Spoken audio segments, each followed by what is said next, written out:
Hey, what's up, everybody? Welcome back to season 2 of Conversations in Pop Culture, where I have with me Shaun Keenan, who is the owner, or Kanan, who is the owner of Comics 2 Movie, a comic book collectibles and publisher. So, welcome to the show. G'day, guys. How you going? I am doing great, and I am super excited because obviously we were speaking a little bit beforehand, and obviously I know part of your business very well, and that's the collectible side of things that you've been involved in. And you're also a publisher, and I love reading comics and indie comics. So I think that's the best place to start is what is Comics 2 Movies, as some people haven't heard of this, and there's a few components to it. Yeah, well, I guess it all started out being a fan. As you said, we were talking off air about being collectors and those type of things. So I started Comics to Movies in Australia, where I thought there was a bit of a gap in the marketplace for limited edition collectibles. I did travel to a lot of international shows, so I would buy a lot of show exclusives and then bring them back and resell them at conventions here in Australia. So that's how Comics to Movies started, but it's kind of evolved from there into a graphic novel and publishing company. I published my first comic, The Extreme Champion Tournament, in 2014. It's now the #1 selling series in Australia, and we've got 4 other series that we publish as well. So we've got a sci-fi series called Terra Olympus, a alternate history series called Talos of Sparta, and then we've just released our latest series on Kickstarter, which is a cyberpunk dystopian detective series called Fractured Shards, which is pretty cool too. So we're going to talk a little bit about the collectible side, because I love collectibles. For those who don't know, I'm actually working on building a comic book investing class, and I'm very excited about that. And that's still sort of hidden down, trying to release it by the end of May is what it's looking like. But what is the collectible scene like in Australia? Because I know the U.S. market. I do not know what Australia looks like. And it's a whole different ball game. So like, what is that like, and what is even accessible in Australia? So I'm a massive Star Wars fan. So a lot of our stuff comes from the US.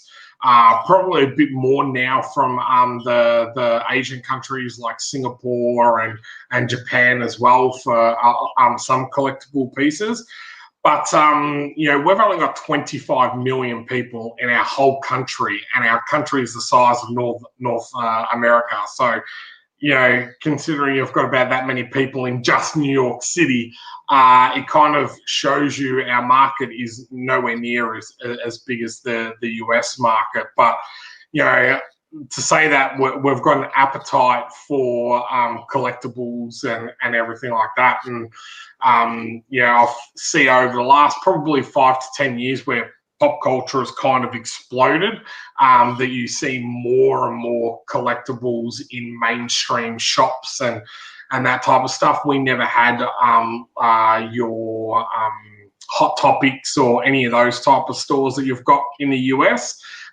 But we've started to see those type of stores pop up over the last 5 to 10 years now. So you can get your little pop vinyls and to your higher end sideshow collectibles and that type of stuff. But I'm setting up my cinema room at the moment. I've got all my Star Wars posters up, but I'm getting a cabinet built for all of my statues and everything. So to even go further off of this, because obviously Hot Topic, Box Lunch, FYE, Target, GameStop, which might be a dirty word, after today in Congress, I don't think too many people are too happy with them here. But even with all that stuff now starting to pop up, I mean, you're still bringing in stuff that you really can't get in Australia, because I don't know how many Comic-Cons you have in Australia. I don't know how many people are, going as far as comic book stuff going to Australia. And so you're solving that problem in many ways, because the people who want it, obviously want prints, they want comic books, they want things that can only be picked up in the US or in the UK. And so what is that like? That A, you're making money doing it, which is cool, and B, you're also giving people what they want, and they can actually see it and get it in their hands. They don't have to deal with all the shipping and all the hassle, because that's what you're really solving in many ways. And so I think it's great. Yeah, I think my biggest issue is that I want to keep half of the stuff for myself, being a collector. So sometimes that's a little bit hard. But yeah, I think shipping is the biggest killer for us. So even if you're wanting to get one print of, say, J. Scott Campbell, who's one of my favorite artists, just to ship that print over is almost double the price of what you would pay for the actual print. So, either being able to buy in bulk, or if I'm at a show, being able to buy several different items and then bring them back. I'm then able to sell them at a reasonable price without it being that double the price that you would usually pay if you're shipping. And being a collector myself, like, I always wanted to make sure that all of my items were at a reasonable price type of thing. So, and then from the publishing side, it's given me the opportunity then to go over to the US and do US exclusives for those type of shows. So, we've had the first ever Australian San Diego Comic-Con exclusive, not last year, the year before. So that was super exciting. I've done a show in Texas that we did a exclusive comic for just that show. So it's given us the opportunity not only to bring it back to Australia, but open up some doors to come over to the US and do some exclusives over there as well. And I can attest, shipping is insane. But I will say that the one item I ordered from Australia came beautifully. I don't know how it came perfect and immaculate. It was a Pop Funko. Came in no protector, was tight, snug in the box, and it was like the koala bear raising when you guys had that fire. And the koala bears, from, like, I think Pop Culture. Yep. Pop Culture, yep. And so I don't know how it came immaculate all the way from Australia, because I've ordered Pop Funkos from eBay that were 3 miles away from my house and they've come beaten up. So clearly, you guys know how to ship things to some degree. Pop Culture, I have to admit, out of all of the places to get shipping from, those guys are phenomenal. They have got it down pat. And again, it comes from the guys that work at the store. They're super nice guys. Their store's about an hour away from me here in Melbourne, Australia. They're down in Geelong.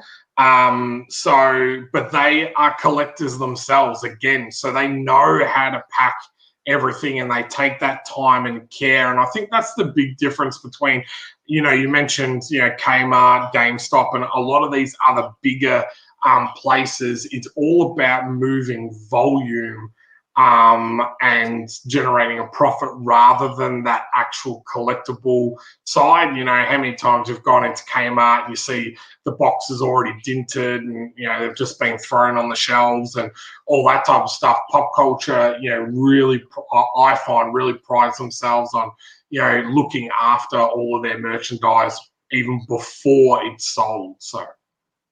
And it was worth every cent, because I thought it was going to come beat up. And I will say this, it was perfect. And I was completely shocked how it came, and I was very happy with them.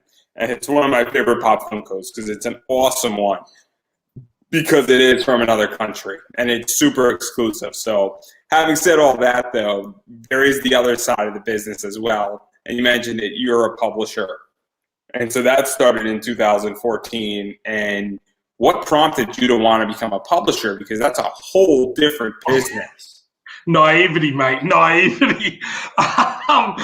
I just guess, doing the collectible side, I started attending more conventions, being around people, being around a lot of creative people, and, seeing all these people come up with all these stories and their own universes and everything like that. I've always been a really big comic and movie fan. So, I've always had my own ideas, but I'd never really kind of, would put myself in that creative box. So, I just came up with a an idea. I'm a big UFC fan. I was watching a John Bones Jones fight.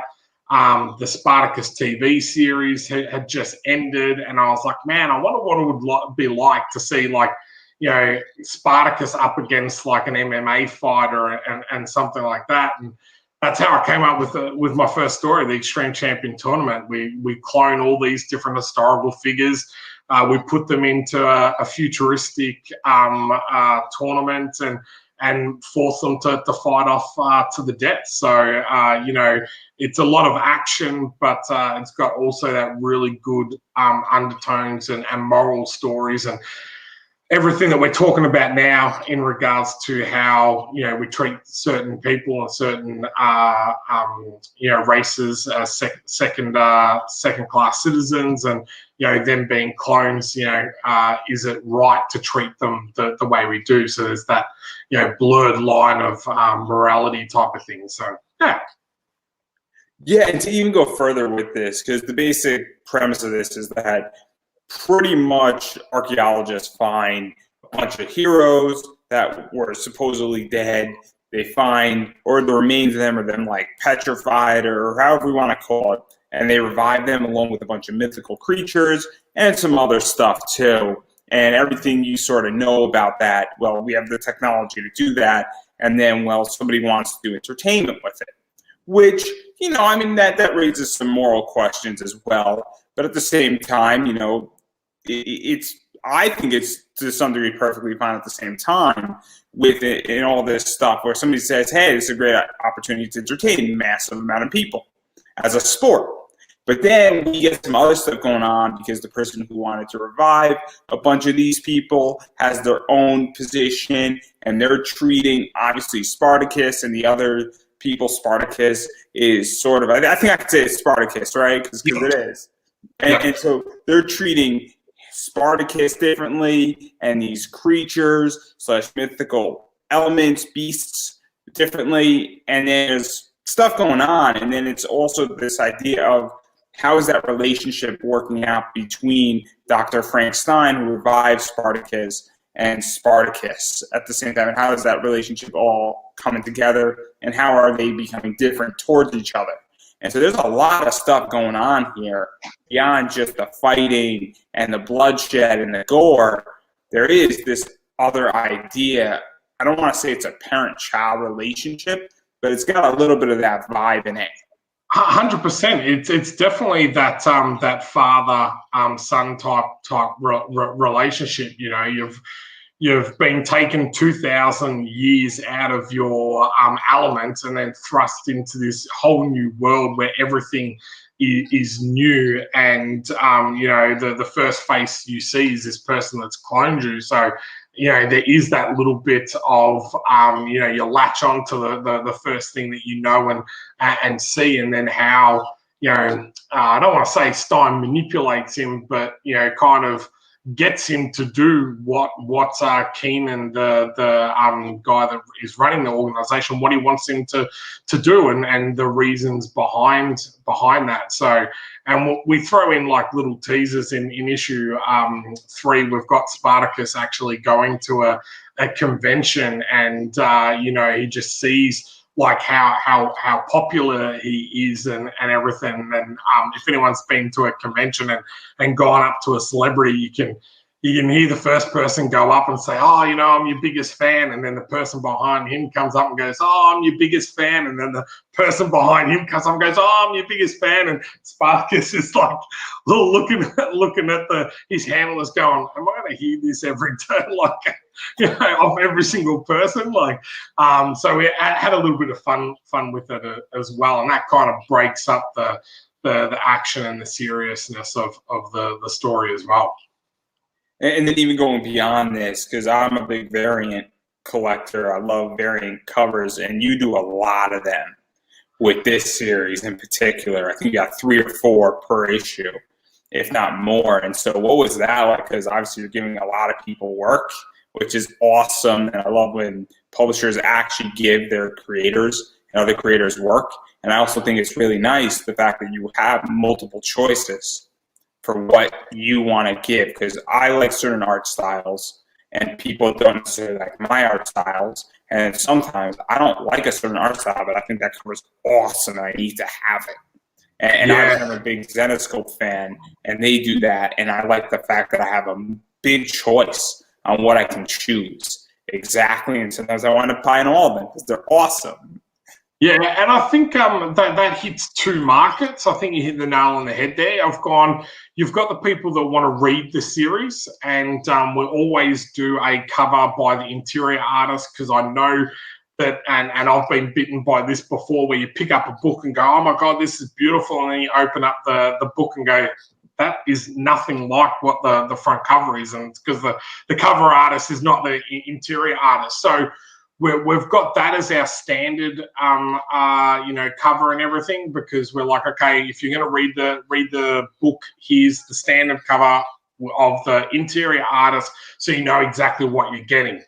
And then for those collectors, you've got 100%, as you said, you've got those ones where you just want to do a really cool cover, and people want the actual book just for that cover, or just for a collectible item. So we've always done two, and it's our latest Kickstarters that we've kind of branched out to do a few more. So the last one we did like a Virgin cover, because that seems to be something that's really popular, where there's no trade dress or anything like that. So it's just the artwork. And when you have a really beautiful piece of artwork for a cover, I can understand now why there are version covers. I was one of those people like, oh man, seriously, that's a bit of a rip-off or a cop-out. But when you have such a beautiful piece of artwork, just to see that without anything, kind of all over it is really beautiful. So yeah, we've just started to kind of, cater to both of our audiences, those readers and those collectors. And to even go further into this, because I think this is super interesting. So as far as business goes, also variants do fetch more money. They attract a certain customer. And, this is a debate, and I've had it on this show a few times with a bunch of people. And there's two sides to it, where some people say, hey, look, I want people just to read my book for what it is. And I want somebody to come because they want to read the story and they like what it's going. And people say, look, I like that too. But I also understand that if a variant brings somebody into this because of the art, well, I did make the sale, and I made the sale not at a $5 price point or a $7 price point, but at a $20 price point. And now maybe they're going to read the story as well, or maybe they're not, but still they bought the product, and that keeps the business afloat. You're a publishing house in many ways, or if you are a publishing house or you're producing comics and you got to sell your book, it doesn't really matter if it's being read at the end of the day if you're getting those sales. And I know that sounds very anti-comic, but like, how do you figure that out? Because I think it does help tremendously, and I think comics are a business. 100%, and I think that last statement that you just said is the part. Is comics are a business, and I think people forget that side of comics. Like, comics is great, it's creative, it's an outlet, it's exciting, it's all those type of things, but it is also and fundamentally a business. If you want to continue to create and continue to produce stuff, you then need to make a certain amount of money to be able to keep doing that, unless you're just going to fund everything out of your own pocket. And financially, I just would not be able to afford to do that. Then this is, you need to understand even a small element of the business side. So Kickstarter is an amazing platform for that type of thing. We go to Kickstarter to raise enough funds to not only print our series, but then hopefully fund the series. And then the more Kickstarters we've done, the more funding we've been able to generate and start having those series, not only pay for themselves, but we're then able to create them quicker and faster because we've got the funds there to use, rather than trying to come up with those funds ourselves to do these type of things. So, it's a fine line. I believe that I've got a great story and I've got a great product, But at the end of the day, I also know that I need to make a certain amount of money for it to be worthwhile for me to continue those series. So, is that fine line of selling, a large amount to people that read my book and build my readership base, but also to generate that income. And I believe that, I've had people that have bought it for a collectibles, or that type of thing, and not to read it, but have then read it and come back and bought the book and the rest of the series, or those type of things. So you are able to convert some people from collectors to readers and vice versa. So I've had a couple of people that have started the series and then they only buy the variants because they want to use it as a collectible. They might read it once and then put it away. So yeah. And to even go further, to get away from even the collectible side, because I think you must have converted a bunch of people to become readers, because you've had a bunch of, I don't want to say spin-offs, but almost sequels and other stories that have been out there. You've had Breakout, which I think you had, you had XCT Most Wanted, which is Extreme Champion Tournament Most Wanted, which was an anthology. Yep. That was done by 6 writers and 6 artists, essentially teaming up. And I don't know, were you one of the 6, or did you hand off all of that and were more producing in that realm? Yeah, so that was the first time that I handed everything off. So I, was more just in a producer-editor role for that one. So I let everyone play in my universe. So I learnt a lot from that experience. But that was really cool. So, and we're just about to launch our next anthology in May, which is called XCT Monsters. And again, that's got another 6 writers and 6 different artists.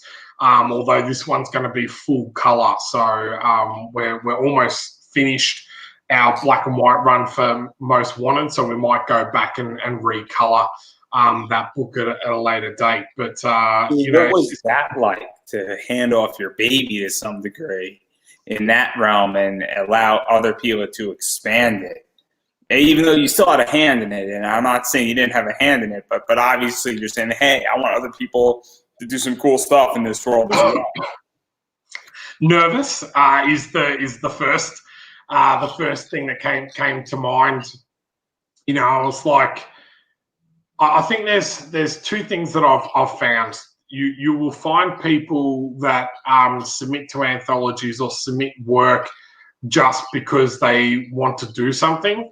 And then you'll have those other people that actually take a really in-depth interest into the series, into the universe, and then will, take their own ideas and create something, magical in that universe. And I've been really lucky that every single person that has been involved in the series has taken the time to understand, read, and get to know XCT before they've done their story, which is really, makes me, really proud to think they would actually take the time to kind of understand the universe before just writing in it. Now, I have had a couple of pictures from cold pictures from people, and you just clearly know that they haven't even read the series, because it's got nothing to kind of does not tie in or work within that universe. So, but after getting over those nerves, it was just really exciting. I think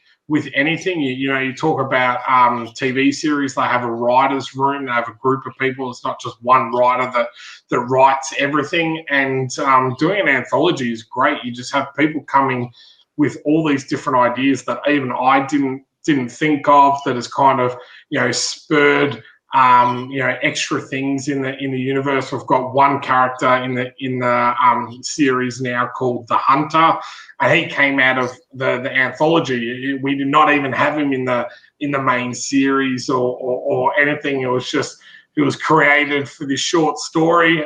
He's actually got another short story in the next anthology, and is now going to show up in the series. And you know, I credit Hanu, who's a Norwegian writer, for creating that character, because you know, I would not have come up with that character if it wasn't for the anthology and letting him play in my sandbox. So. And to even go further off of this, because obviously the anthology comes out, and then I sort of teased it and dropped it a little bit, but you also have Extreme Championship Tournament Breakout comes out. You also have Fractured World comes out, and then you have Infinity Wars that's coming out as well, that came out, which is also, I think, you know, crossover with the game Infinity War. Yeah. Australia's first video game comic crossover as well. And so obviously there's a lot of material here that Spartacus and his friends, I suppose, because I mean, I don't know how many people you could stab with a spear and still call your friends, but but having said all that, obviously they're sort of called upon to save the world in many ways and stop evil and deal with politics, and perhaps because you're digging and reviving, not everybody is good per se in this world that's been revived. Maybe there's other people who are also reviving things that shouldn't be revived, and that's sort of everything that's going on. And I'm trying to be very ambiguous. So I want people to actually go out and say, oh, that sounds interesting, let me go buy it now. But obviously there's a lot of stuff going on. Yeah, I think naming it the Extreme Champion Tournament, my idea was not to have it in that tournament setting all the time. So Breakout, you know, pretty much tells you what happens in regards to there's a breakout, and a certain amount of the creatures and characters get out of the arena, and then what happens when these people enter society and everything. Do they, you know, just become ambiguous and go their own way, or do they, you know, for example, someone like Genghis Khan, who, you know, is a leader and a warrior, and someone that's, you know, is a conqueror, you know, how does he just go and do his own thing? No, he's going to go and, you know, conquer, you know, gangs and stuff like that, and build up his empire from there. So it's quite interesting to have the setting outside of just the tournament, and the tournament's still a main theme in the series, and you will have new characters that are introduced through that way. But it's nice to see, you know, Spartacus now out in the world, and how he kind of feels about what happened, and you know, yeah, without stealing it, you know, giving away too much information. But I have to say, you know, one of my favorite stories is a short story in the anthology, and it's based on Achilles and Enyo, which is pretty much Patroclus' character, but we've changed it into a woman. And if anyone remembers the Terminator scene where the Terminator walks into the police station and just obliterates all the police, this is kind of what Achilles and Enyo are doing. But he's telling his story at the same time, and he's like, you know, Achilles, you always are saying, well, he's, you know, a honorable person and everything like that. Why would he be doing this?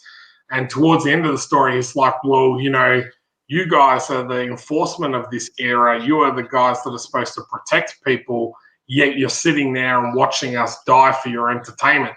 Who is the bad guy, me or you? And I love that kind of, you know, twisting things around and making you really look at yourself and go, okay, well, yeah, again, from a Star Wars reference, it's all about a certain point of view, about who is bad and who is good. So yeah, there's a lot of shit going on in this. And coming up better, I like that. There's a lot of shit going on.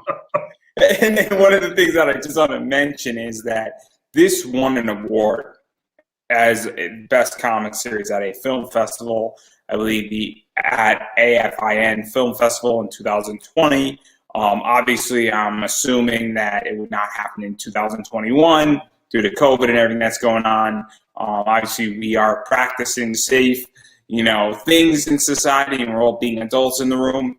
But what was that like, getting that award for this series? Because, I don't think you need it, because sales prove everything in life.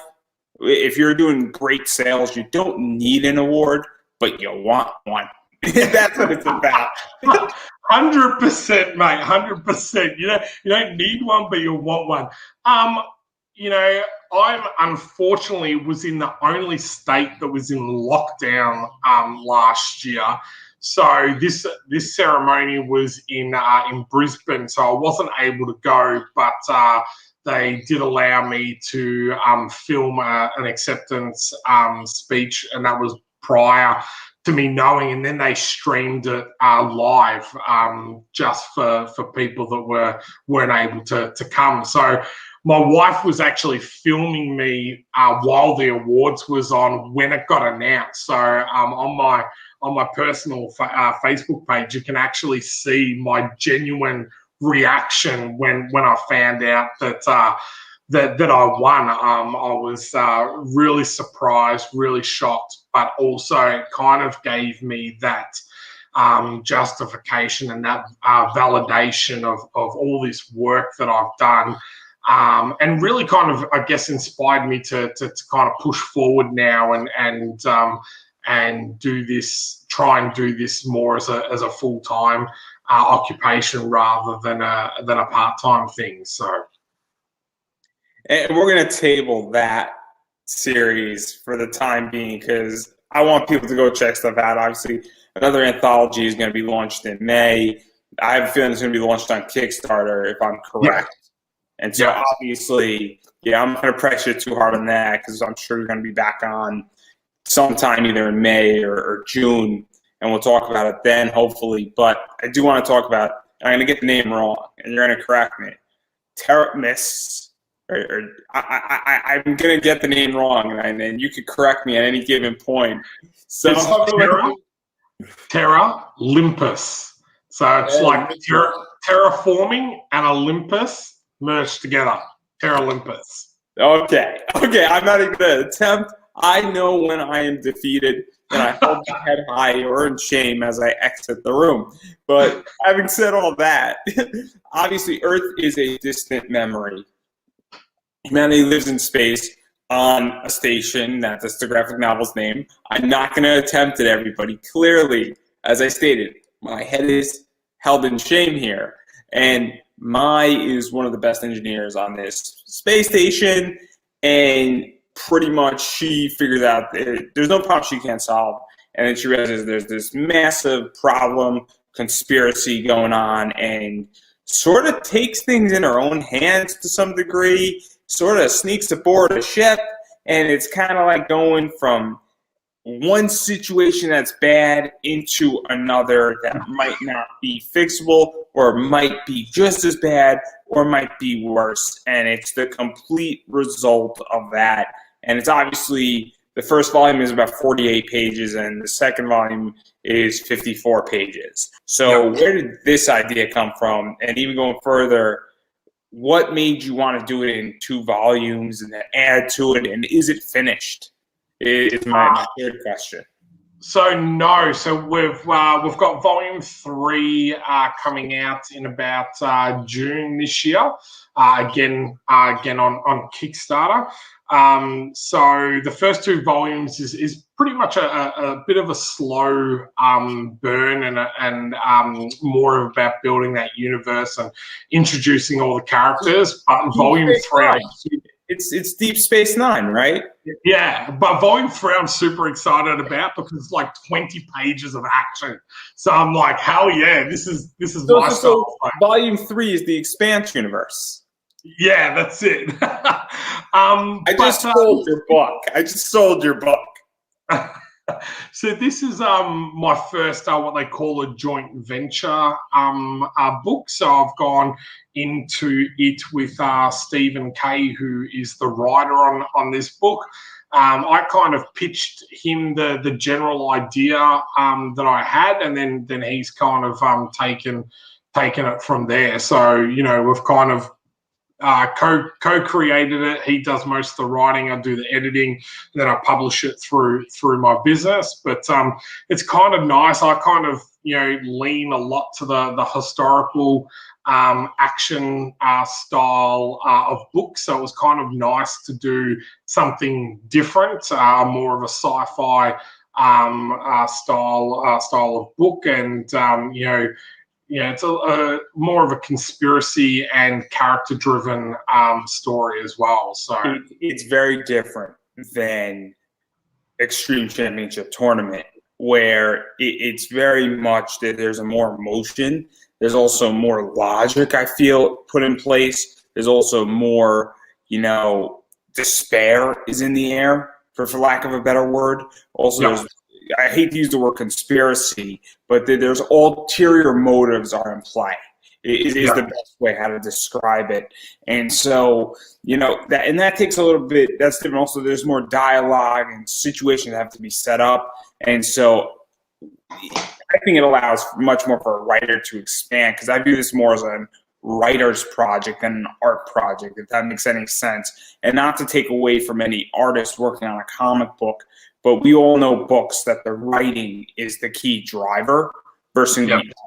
And I feel with Extreme Championship Tournament, it's an art-driving book. You know, when I read the first issue, I'm like, oh, this is awesome. And it's like the art is what brings it together. This book, I feel, it's the writing and the situation and how all that is set up. And so I think it's really interesting on this realm. And then we're going to talk about another book that's also sort of the opposite of this. And, you know, but I think that's what this book really is that it's a writing book. And it's the concept also in many ways. Yeah, Stephen's very good about like setting things up. You know, as I said, I'm a very, I guess, a visual type of person. So whenever I type of write or create stuff, it's as if I'm watching a TV series or a movie or something like that. It's very much how I write and visualize things. Where Stephen is very, you know, thought-provoked, not as like subtle hints, building like a slow burn, building up. So you're 100% right. This book is very much, you know, character-driven, writer-driven, and then, you know, you build it up to a point, and that's why we're excited about this volume 3. Is we've built it up to this point, and then we're like, okay, now you're going to see everyone in action, because we've alluded to things and, you know, introduced certain characters, but, you know, haven't really seen much action other than Mia kind of having a little bit of a tussle at the beginning, where, you know, now you're going to see all these people come to a head. And, you know, when you were saying before, she kind of fell into one situation, and then she's now in another situation. The third volume sees her, you know, that escalate again type of thing. So, and then one of the cool things about this book, and I forget which volume it was in, but you had Francesco Tomalsi doing a variant cover, and there was about 500 of those. And he's one of those guys that's making the rounds on Kickstarter that probably sooner rather than later is going to be picked up either by like a company like Zenescope or a company like DC or Marvel, where there's a group of people that are going to be picked up in the next few years. You know, Steph Wilson is another one who's making these rounds as well. And so what is it like to have somebody like that where people gravitate towards their artwork and sort of to some degree? Yeah, I've been super lucky with Francesco. So I've used him on several of my books. I've used him on XCT. I've used him on Fractured Shards. I've used him on Talos of Sparta. You know, he's super quick, you know, super easy to deal with. And then, as you said, his artwork, people tend to love. So the pitfall with that is that when you have such a good and high caliber of person, is then how do you retain them? So, you know, the original artist on XCT, Jerry Gaylord, He did the first 5 issues, but then got picked up by Warner Brothers and is now working for Blizzard Studios. So he couldn't continue on with the series. I've worked with Eddie Nunez, who's worked for DC and all of that. Who's now done the what's called He-Man Masters of the Universe for Netflix, the Kevin Smith series. So it's been great being able to work with all these people, but it is kind of hard to then hold on to them or be able to pay them now what they're kind of demanding in the marketplace. And even the artist on Terra Olympus, you'll notice from volume 1 to volume 2, Von Randall's artwork has improved dramatically, and then volume 3 has improved even further. So again, he's another one where I feel like he'll get to a point where he'll start getting picked up by some of the bigger name companies and everything. So I never begrudge anyone that I work with success, but it is about understanding what I can afford, and then kind of working the best I can within that that budget. Facebook's a great DeviantArt, ArtStation. All these type of places are great places to be able to find really high caliber artists that might not have been noticed yet. So it's about trying to get in as quickly as possible. So to even go off of that, because I'm a big wrestling fan, I love the independents, and what's happening probably in the last 18 months is anybody who's anybody on the indies gets picked up. And a bunch of people that I've interviewed have been picked up, which is good for me because it means that I spotted them first. And then I'm smart enough to know where talent lies. And I'm now starting to realize that that's sort of starting to happen with indie comics, is that anybody who's talented, who does good work, does it in a really good position, and is involved in Kickstarters that maybe don't hit it out of the park, like doing 50,000, but are involved in enough of them that do 10,000, DC, Marvel, Image, boom, you name it, they're going to be looking at you and they're going to want you. And so what is that like for you, knowing that you've spotted people who are good and are getting to that next level and are being picked up and have worked on your projects, and that you were there when nobody was looking at them or starting to look at them? Because that gives a lot of credibility to you in many ways. Yeah, it's really exciting, and it really makes me proud, because I'm like, I had some small hand in their success. One of my really good friends who lives interstate, he was working for like your Home Depot type place. He had a very unique art style. I'm like, man, like, how are you not pursuing this as a career? And he's like, I don't think I've always I've left school, worked at the place called Mitre 10, but he's like, I worked there. I've never thought about doing anything else. Well, he worked with me for a couple of years, and honed his craft and did certain collectible stuff for me, limited edition prints and all this type of stuff. And he then chucked this job in.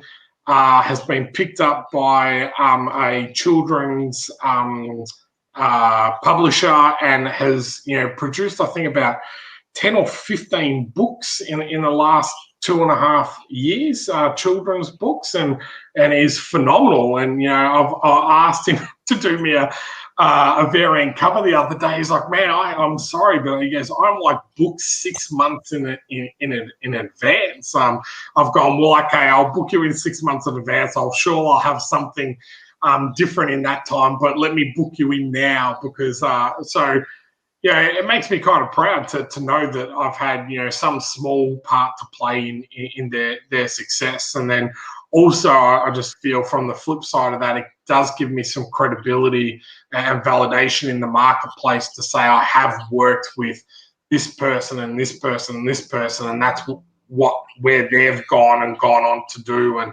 that type of stuff. And hopefully then that gives people some confidence if they work with me that they might be able to reach that next level as well. Yeah, and then obviously I just want to jump into the next one. I want to tackle this one quickly because I do want to talk about fractured shards because I think that concept is brilliant with fractured shards. But obviously I want to talk about Talos of Sparta, and that entire premise is that basically a Spartan's father dies, and then he sort of has to take over his conquest and his position and defend, against a bunch of enemies. And he might be related to King Leonidas, might not be, might embody him, it might be King Leonidas, I don't know. And obviously, this is dating back to Extreme Champion Tournament and that comic a little bit, but it's actually a whole separate venture. And so what is this entire comic like for you to do? Because it is different, where it's got more of a 300 vibe to it. And when we talk about credibility, I think it does add a lot of credibility that you can go do a sci-fi, be involved in it, edit it, work on it, publish it, and then go back to, something that's similar to XCT, and then but do it now more in Frank Miller 300 style. And I think that also adds to credibility that you're not a one-trick pony. Even when you go back to your roots, you do it differently. Yeah, I'm super passionate about this project. I love the 300. I love mythology, and I love what ifs. That's the other thing I love. So the whole premise around Talos of Sparta was, what if Sparta defeated Rome? So they became the powerhouse of Europe rather than Rome. So if you know much about the Spartan culture, they're all about warriors and having a glorious death. But at the same time, although they expanded, they were never ever about conquering. They were never a nation that wanted to conquer. They did expand their regions, but it was not their idea. So my whole idea was, how exciting would it be in that era if Rome wasn't able to kill off or get rid of all of these native cultures? What would happen? And I like the idea of this Scandinavian or Far East side tribe that was not defeated by Rome, has been left to fester and grow, and has grown in strength that they now can come invade Europe, and that's where you pick up on Talos's story. So it's really exciting. It's something different. Again, it's quite, you said before, quite a visually based story, but it's got a really strong feel and language and society system based around it. So Christoph Borgas is the writer on that, and he kind of took my idea and where I wanted to go with the story and just kind of elevated it to that next level. And he's got picked up by Scout Comics. Now he's got a book coming out called Volume soon, which is, I have read it, is absolutely amazing. And this guy is going to go on and do a lot of good stuff. So I've been super excited to have him on the series. He's written the first 3 issues, so we've got that down pat, and really excited to get this printed in the next couple of weeks, where we've actually got the whole book finished now and is ready to go off to the printers. So that was obviously done on Kickstarter. So when, after the Kickstarter stuff gets out, when is that going to be readily available for people who didn't back it on Kickstarter? Because obviously some people are going to want it, and then I definitely want to direct people to where they should be able to find that eventually, whether it's a month from now or 2 months, or if it's going to be, almost immediate. at this point because we're in a fast economy, everybody. Yeah, we are. So the good thing is I've got my own website, which is comicstomovies.com.au. So next week we will be putting up the pre-order link for it, so you can purchase it straight off our website. So pretty much as soon as we've fulfilled the Kickstarter, we will send out the orders. So pretty much at the same time the Kickstarter goes out, people will get those as well. So we understand when we run Kickstarters, it does depend on people's financial positions during that month that we do the Kickstarter. So we don't want to penalise any of our long-standing fans and that were not able to back at that time. So yeah, so pretty much so next week will be up, and then about a month after that it will be ready to be shipped out. So. Yeah, and having said all that, if you are in that position where you don't have money in a particular month or a particular week, or for whatever reason, there's 10 Kickstarters that you need to back and one has to drop, it happens. There's a lot of cool projects out there.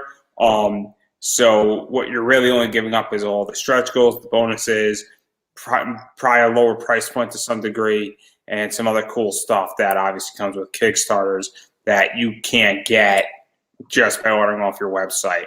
And so I want to make that crystal clear that, the actual story isn't changing. It's all those bonuses and exclusives that are Kickstarter exclusive that is giving up first. If you're just say, hey, I just want to read the first issue of this and have a cover A because I find it fascinating.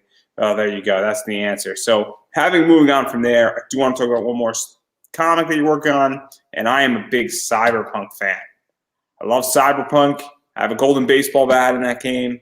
I use it extensively. I have the skills with it. I'm just saying I pulled it out of the cement. And if anybody has played Cyberpunk, they know what I'm talking about. Keanu Reeves would be proud. But this is a Cyberpunk story. Obviously, I don't know if this was a direct response to Cyberpunk sort of coming out or if this was something that was planned ahead of time. But basically, we have a detective working sort of in the slums, half human, half cyberpunk world. And, well, there's some dark shit that happens. And it's kind of this idea that he's going down possibly a disturbing truth in both worlds that are colliding that might make him not come out okay, to put it bluntly. So think of iRobot, the third one, by Asimov, and I'm a big sci-fi reader. So this is definitely more my speed on what I enjoy as a reader. So how did this come about? And I also think that Dan, and I'm going to get his name wrong, but he was in 300, was also heavily involved. And I'm sure if he ever saw me, he might hurt me, but I digress. I know how to roll up in a ball in the fetal position and I have a white flag. So me and the French have something in common. But anyhow, I'm sure you're going to correct me on his last name too. So how did all this come about is what I'm asking.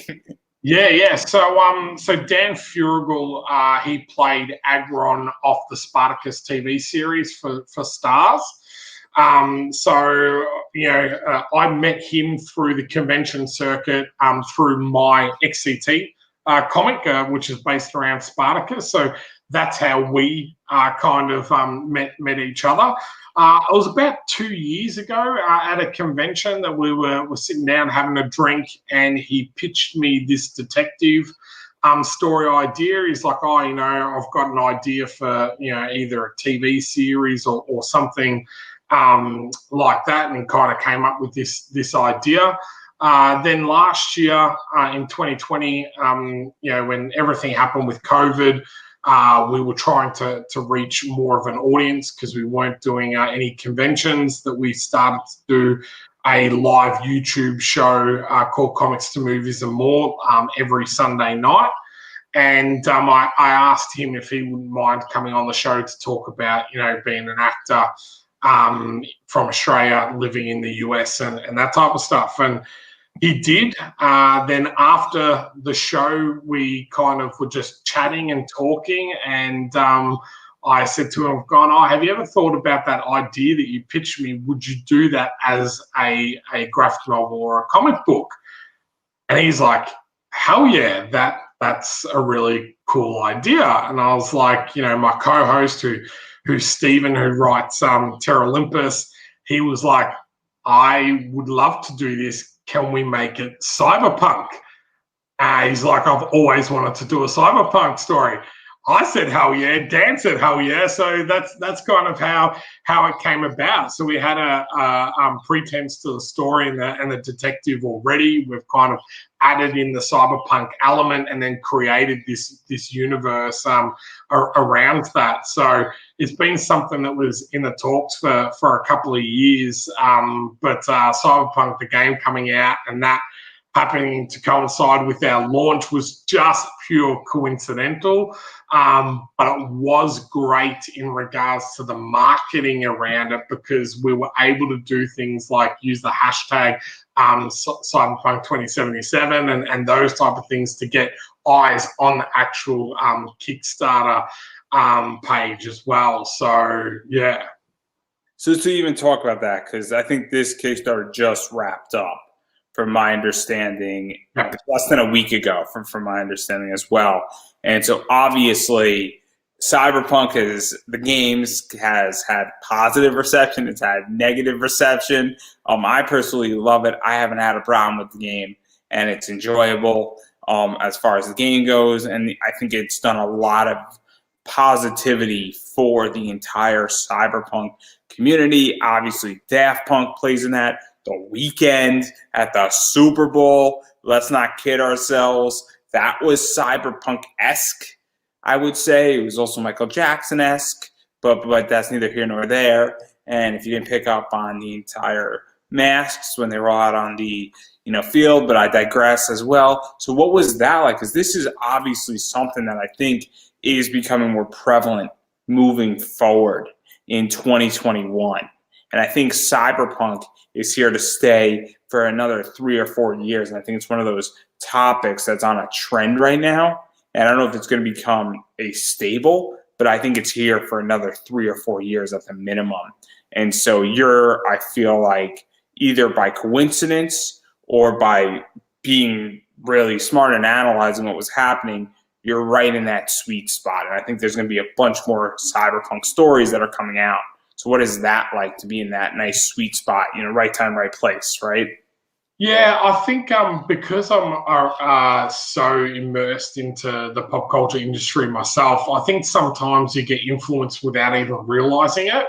And you see certain things and you hear certain things, and sometimes that's just kind of in the back of your mind, and then there comes a little bit of luck and timing where you just kind of hit that sweet spot, and this we're really excited and happy about, because it kind of is like, I have seen a couple of things, Cyberpunk jump on Kickstarter after us, but we kind of got in at that first type of really big crowdfunding Cyberpunk story type of thing, and having Dan's audience as well along for the ride has been great. But the story built such a community. I was surprised at how many people were actually interested in Cyberpunk, and I think it's so hard and expensive to do in the film and TV series type of genre, like Altered Carbon. I absolutely love, Blade Runner. But there's not a huge amount where you talk about like historical or fantasy, where you can just, it's quite easy to go out to a forest and film, and you don't need to do all this other, CG stuff. So graphic novels are that great, in between medium, where it's not a novel, you have to think it all in your head. There is some visual part to it without the massive expense of a TV series. So, Fractured Shards is great. He's got a very gritty side to the story, but also it shows the difference between the slums and the lights, where all the opulent people live. And I think that is something that people are quite interested in at the moment as well. That the rich seem to be keep getting richer at the moment, the poor keep getting poorer.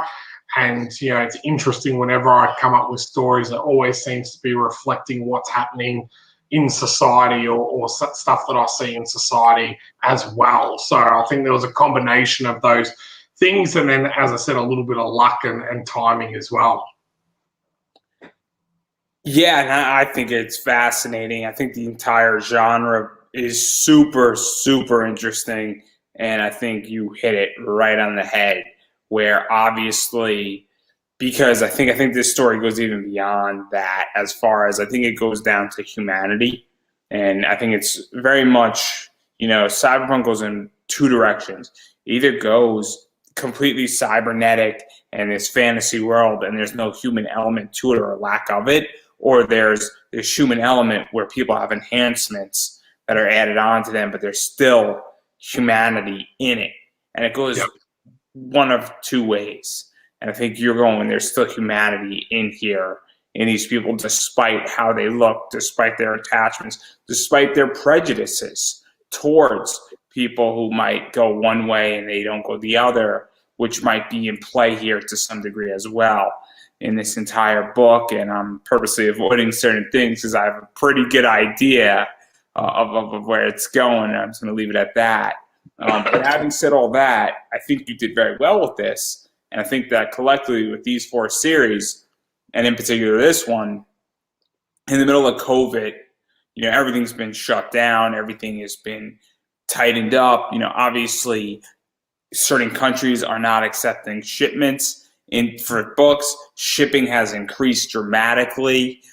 Shipping has taken longer. The post office isn't working in the U.S., and I would imagine in the world it's very similar, as well as printing things and all sorts of other problems that weren't happening 18 months ago are happening. And obviously Australia has a smaller market, and you tend to travel a lot outside of Australia, and I would imagine you promote heavily your books. And so what has that been like? Because you seem to be killing it. And I don't want to say oh man, he's doing better than ever, but you seem to be doing all right considering that everything is fucked up in the world right now as far as cons and stuff. Yeah, man, I tell you what, I feel sometimes really guilty when people go, oh man, 2020, I can't wait for that to be over. It was a horrible year, because for me, it was like my most successful year creatively, and for my business in almost the whole time I've been running it. And that's, for 2 major reasons. Was one, I launched more on Kickstarter and was able to raise funds that way, but also that I had next to no expenses because I wasn't flying, because I wasn't paying for tables, because I wasn't paying for accommodation, because I wasn't paying for fuel, because I wasn't paying commissions to all my artists that do all my work for me for the conventions.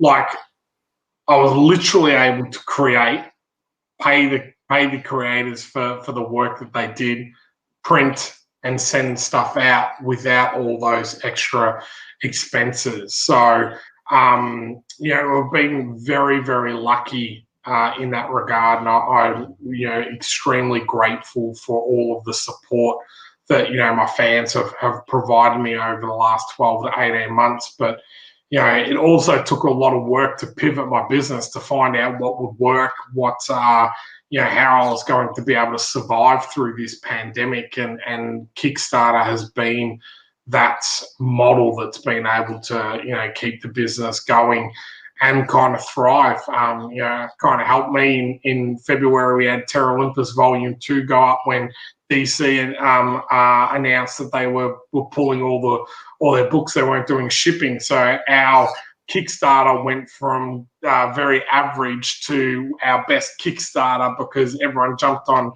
on Kickstarter and was like, okay, what's coming out that I can get in the next month or two. So, and to even go off of that, and I'm curious, where do you think cons are going? Because obviously, I don't think anything's going to happen in 2021, despite everybody wanting it to.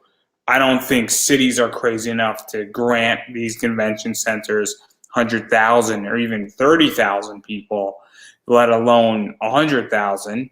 And I don't even think they might not even grant them 20,000. Like, I don't think New York Comic Con is ever going to be New York Comic Con again. I don't think San Diego is ever going to be San Diego again. I don't think a con in Texas is ever going to be like a 45,000 person convention ever again. And so I'm curious where you think it's going, and where do you even think creators are going with this stuff? Because it seems to me that everything is moving Kickstarter, e-commerce, digital, so where is that all going? And where do you feel?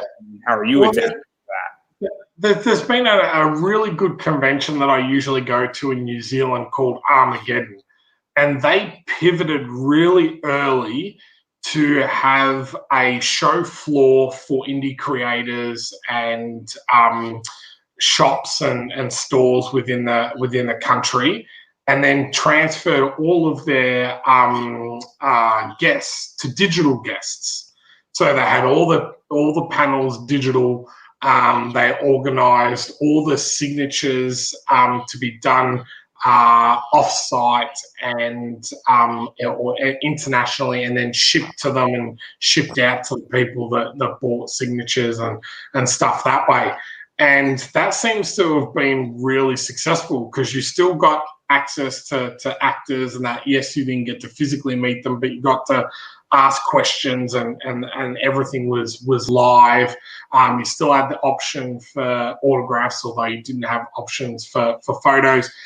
And then more money was spent on the show floor at those local stores and those indie creators. So my mate was like, man, I did my best convention ever. He goes, because there was no guests here. So he goes, that $70 to $80 or $120 if they were getting multiple signatures, they still had that money. So they were now spending it here on the show floor. So I'm surprised here in Australia that some of the bigger companies haven't already done that. I think they're still a little bit naive and that wishful thinking that they're hoping that everything could just go back to the way it was. And you'll find the people that have been the most successful over the last 12 to 18 months are those people that have pivoted early and pivoted straight away. This New Zealand convention, they're up to their third or fourth convention during the pandemic.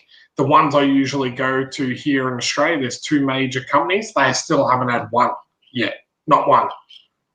Well, in the States, it's complicated because what you just described in the States, there's about 2 or 3 companies that are doing that.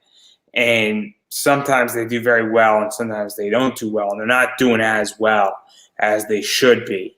And I think there is a lack of connection. And I'm one of those people that I like to see my celebrities. I like to have an in-person component to it. And while they're running a bunch of them, I don't think they're hitting it out of the park with celebrities. And I think it's a real issue of a lack of humanity, connection type of deal. Not to mention that, I'm the type of person that likes to get my comics graded and signed.